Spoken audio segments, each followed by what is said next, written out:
हमें पीटीआई को हुकूमत देनी चाहिए, नून की तौबा। फैजाबाद धरना इंक्वायरी रिपोर्ट, खतरे की घंटी बज गई है। नवाज शरीफ का सरप्राइज धमाकेदार है। फैसलाबाद वाकया हुआ था, बच्चे का दिन दिहाड़े कत्ल हुआ था, कातिल डोर से। किसने किया था और फिर मुलजिम रिहा हो गए। बिस्मिल्लाहिर्रहमानिर्रहीम। मेरा नाम फ़ारूक वड़ाइच और आप मेरा फेसबुक और यूट्यूब चैनल देख रहे हैं। आज के व्लॉग में बड़ी अहम खबरें आपके सामने रखने जा रहे हैं। सबसे पहले तो ये कि फैज़ाबाद धरना इंक्वायरी रिपोर्ट, खतरे की घंटी बज गई है। किसके लिए ये बताएंगे आपको। नवाज शरीफ का सरप्राइज़ धमाकेदार है। और इसके बाद फैसलाबाद वाकया हुआ था, बच्चे का दिन दिहाड़े कत्ल हुआ था, कातिल डोर से। किसने किया था और फिर मुलजिम रिहा हो गए, ये खबर है। हमें पीटीआई को हुकूमत देनी चाहिए, नून की तौबा। ये तफसील क्या है, एक बड़ी अहम मुलाकात हुई, उसके बाद ये डेवलपमेंट है जो आपके सामने रखने जा रहा हूँ। तो इसका आगाज़ करते हैं। सबसे पहले हम बढ़ते हैं इस बात की तरफ। फैज़ाबाद का धरना हुआ था और फैज़ाबाद धरने के पीछे उस वक्त लोगों ने कहा कि जनाब नून की हुकूमत थी उस वक्त, और कहा जा रहा था जी सब कुछ मफलूज हो गया, हुकूमत बेबस हो गई है। इसके पीछे जो हैं वो एजेंसी हैं और उनकी सपोर्ट है। ये सिर्फ मतलब उस वक्त नहीं कहा गया। काजी फायज ईसा साहब ने अपनी दौरान समात भी ये कहा, लिखा भी, और ये चीज़ें हुई सारी।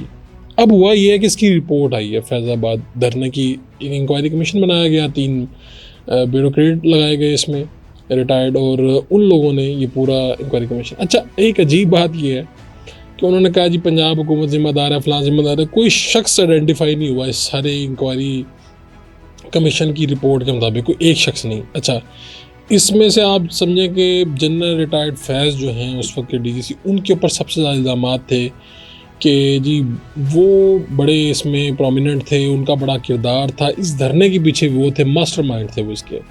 और फिर बड़ी लोगों ने तस्वीर देखी, पैसे वहाँ पर तकसीम हुए, जो हमारे यूनिफॉर्म में लोग थे उनकी तरफ से तकसीम किए गए लोगों में, किराए वगैरह भी और सारी चीज़ें भी।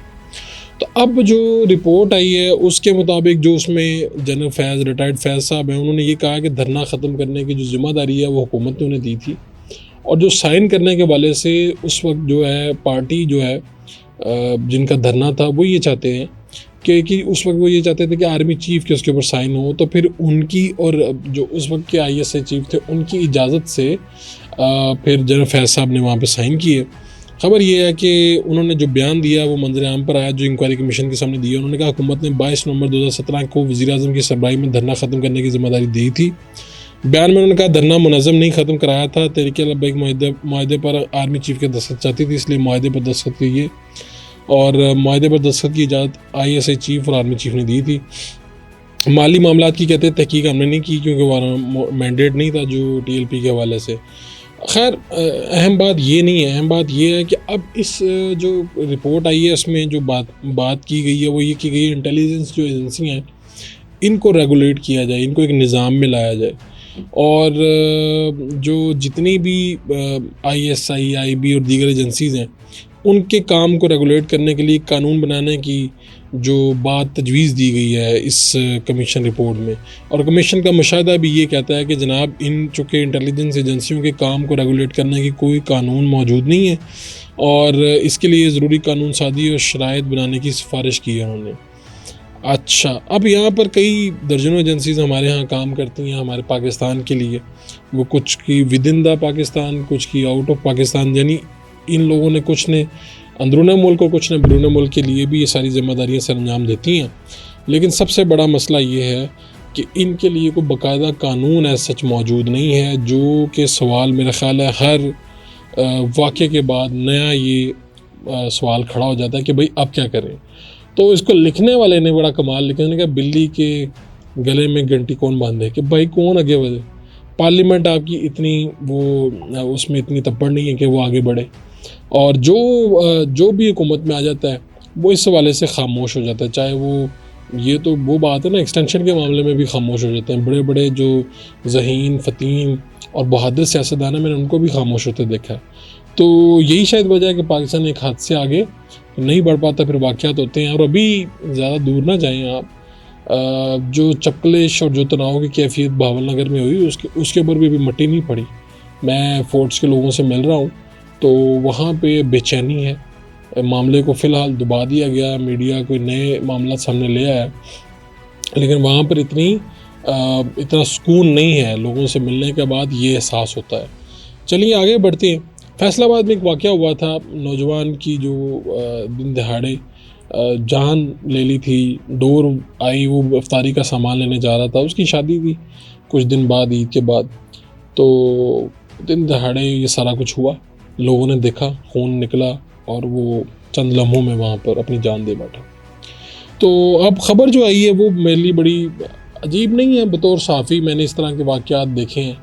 यहाँ पे आपको याद होगा साहिवाल में फैमिली को मार दिया गया था, और हमारे इदारों की तरफ से वो गलत इन्फॉर्मेशन की बुनियाद पे फैमिली थी, उनको गोलियां मार के मार दिया गया था। तो मैं आपको उसकी दिलचस्प बात बताता हूँ। तो उसमें दर्जनों अफराद जो हैं वो गिरफ़्तार हुए। तो एक मरला आता है जब आपने शनाख्त करनी होती है कि यार ये हमारे मुलज़िम हैं, नहीं है, ये हमारे मुजरिम है कि नहीं है। तो वो जब मरला आया तो जो उनके भाई थे जिनकी फैमिली की सारी इस तरह से कत्ल हुआ था, तो उन्होंने उनको पहचाना ही नहीं, और इस तरह से वो सब लोग रिहा हो गए। यानी सानिया साहिवाल में किसी को सज़ा नहीं हुई थी।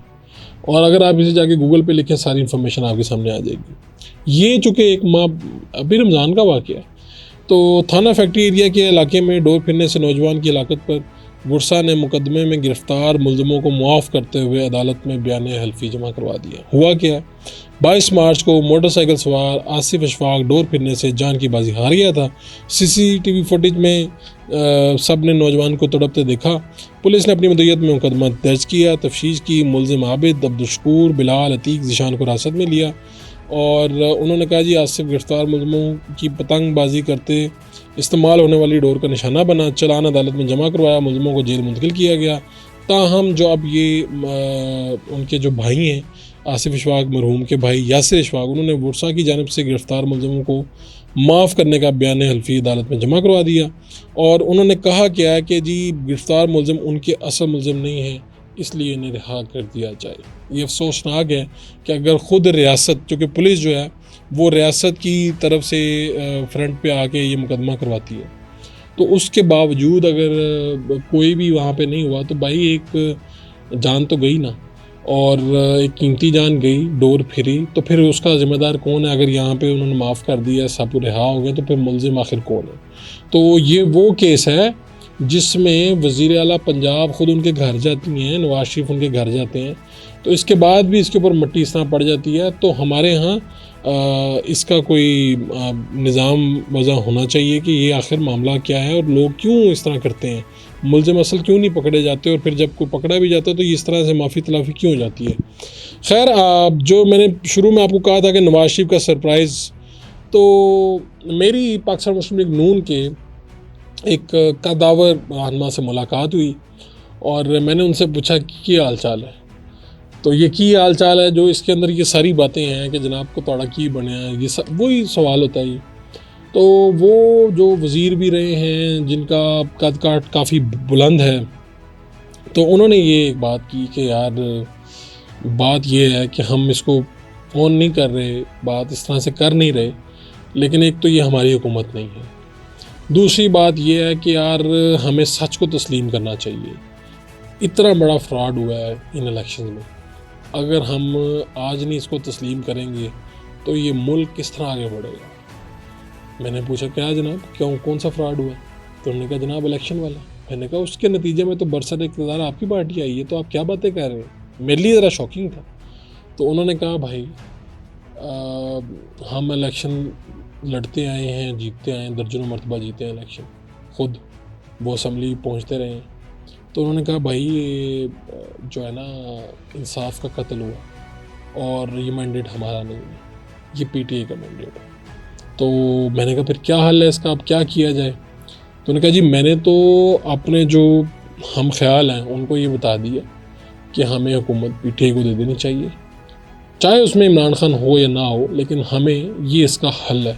अदरवाइज़ मुल्क को बहुत ज़्यादा अच्छे हालात में नहीं जाएगा इस मामला के साथ कि जिन लोगों आवाम की अक्सरियत ने उनको वोट दिया और काबिज़ हम होकर बैठे हैं। अब आज ही की खबर ले लें आप, गुजरावाला से एमएनए की एक नशिस्त, यहाँ से राना अरशद साहब की नशिस्त, एमपीए की नशिस्त, 2 नशिस्तें वापस हो गई हैं लाहौर हाई कोर्ट के ऑर्डर पर। इसमें बड़ा दिलचस्प है, पंजाब असम्बली के जो रुकन थे और जो कौमी असम्बली के रुकन थे पीटीआई के, यानी सुन्नी इत्तेहाद कौंसिल के, उन्होंने आके अपना ओथ ले लिया था। उसके बाद उनका नोटिफिकेशन फारिग किया गया। और मैं आपको एक अंदर की खबर, मुस्लिम लीग नून के ही एक रहनुमा ने मुझे ये बात बताई कि जो आरओज़ हैं वो पैसे ले गए लोगों को, बाद में भी नोटिफिकेशन ऊपर नीचे आगे पीछे कर रहे हैं।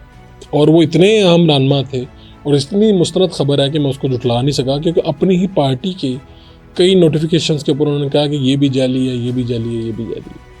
खैर ये वो बात है। तो मैंने कहा था नून की तौबा। तो बेसिकली लोग ऐसे हैं जो वहाँ पे ये सोच रहे हैं ये सारी बातें कि भाई मैंडेट जो है वो पीटीआई का था, हमने इसके ऊपर वैसे ही कब्जा कर लिया। नवाज शरीफ का सरप्राइज़ क्या हो सकता है कि मैंने आपको पहले भी कहा था, नवाज शरीफ साहब से जो मुलाकातें हुई हैं, जो मामलात हुए हैं, तो अब नवाज शरीफ साहब कुछ करना चाहते हैं। अब वो धमाका क्या होगा, वो सरप्राइज़ क्या होगा, ये दिलचस्प है अपनी जगह पे। लेकिन कहने वाले ये कहते हैं कि साकिब निसार उनको आजकल याद आते हैं। उनको जब निकाला गया था उनको वो सारी बातें याद आती हैं। तो अब क्या होगा? दूसरी बात ये पता चली कि वो माल्टोन में अपने दफ्तर में बैठा करेंगे, वो तंजीम को दोबारा से जोड़ने जा रहे हैं, मामलात आगे की तरफ लेके जाना चाह रहे हैं। लेकिन अभी भी इसमें सब में मैं भी इन कड़ियों को मिलाने की कोशिश कर रहा हूँ कि वो सरप्राइज़ क्या है नवाज शरीफ साहब का, वो धमाका क्या है जिसकी गूंज हल्के मदम सुरों में सुनाई दे रही है, लेकिन अभी क्लैरिटी नहीं आ रही। तो इंशाल्लाह आने वाले वीलॉग में हम उस तक पहुँच ही जाएंगे। अपने मेज़बान फ़ारूक उड़ाइच को इजाज़त दीजिए। अल्लाह के बाद।